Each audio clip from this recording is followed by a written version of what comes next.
ஃப்ரெண்ட்வுட்ஸ் நேயர்களுக்கு வணக்கம். பரபரப்பான தேர்தல் களத்துல இப்போ அதிரடியான ஒரு மாற்றத்தை தேர்தல் ஆணையம் கொண்டு வந்திருக்கு. தலைமைச் செயலாளர் முருகானந்தத்தை அதிரடியா மாற்றி புதிய தலைமைச் செயலாளரா சாய்குமாரை நியமிச்சிருக்காங்க. யார் இந்த சாய்குமார் அப்படின்னு பாத்தீங்கன்னா, இதே சாய்குமார் அவர்கள் அதிமுக ஆட்சி காலத்தில் எடப்பாடி பழனிசாமி முதலமைச்சரா இருக்கும்போது முதன்மை செயலாளரா இருந்திருக்கிறாரு.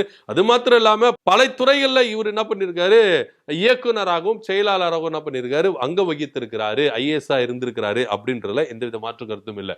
சோ இப்படியான ஒரு காலகட்டத்தில் டிஜிபியும் மாத்திருக்கிறாங்க, தலைமைச் செயலாளர் மாத்திருக்காங்கன்னா எடப்பாடி பழனிசாமிக்கு ஆதரவாகவும் பாஜகவுக்கு ஆதரவாகவும் சில செட்டிங்கள் நடக்குது அப்படின்னு முதல்வர் ஸ்டாலின் அவர்கள் என்ன பண்றாரு, குற்றம் சாட்டி இருக்கிறாரு. ஏன் அப்படின்னு பாத்தீங்கன்னா, பீகார்ல இந்த மாதிரி மாத்தவில்லையே, ஒட்டுமொத்தமா பாஜக ஆளும் மாநிலங்கள்ல தேர்தல் நடக்கும் பொழுது அங்க இருக்கிற அதிகாரிகளை யாருமே மாத்தவே இல்லை, ஆனா தமிழ்நாட்டுல மட்டும் ஏன் இப்படி மாத்துறீங்க அப்படின்னு சொல்லிட்டு அவரு பாயிண்டான ஒரு கேள்வி கேட்டிருக்காரு. உண்மையான காரணம் ஏன்னா தேர்தல் ஆணையத்துக்கு ஒரு கவலை இருக்குங்க.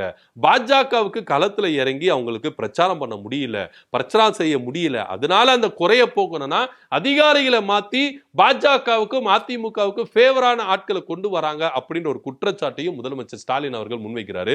இன்னும் சொல்ல போனா முதல்வர் ஸ்டாலின் அவர்கள் சொல்றபடி இது நடந்திருக்கா, உண்மையா இருக்குமா அப்படின்ற ஒரு குழப்பமும் இங்கே எல்லார் மத்தியிலும் எழும்பி இருக்கு. ஏன்னா குறைஞ்சபட்ச சில மணி நேரங்களிலேயே ஒரு ஆர்டர் வருது, தலைமைச் செயலாளரை மாத்தணும், 6 மணிக்குள்ள புதிய தலைமைச் செயலாளரை மாத்திட்டோம் அப்படின்னு ரிட்டர்ன் எங்களுக்கு பதில் அனுப்பணும் அப்படின்னு சொல்லிட்டு சில மணி நேரங்களிலேயே இதெல்லாம் நடக்கணும் அப்படின்னு சொல்லிட்டு ஒரு ஆர்டர் வருதுன்னா இது எந்த கண்ணோட்டத்தில் எடுத்துக்க முடியுது அப்படின்னு தெரியல.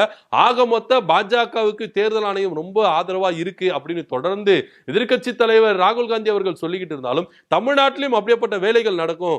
இன்னும் சொல்ல போனா தேர்தல் நெருங்குற டைம்ல ஒட்டுமொத்தமா எல்லா அதிகாரிகளும் மாத்திட்டு பாஜகவுக்கும் அதிமுகவுக்கும் ஆதரவான அதிகாரிகளை தமிழ்நாட்டில் செட்டிங் பண்ணிருவாங்க அப்படின்னு பேசப்படுது. இதை பத்தியோட கருத்து என்ன அப்படின்னு கீழே கமெண்ட் பண்ணுங்க. நன்றி, வணக்கம்.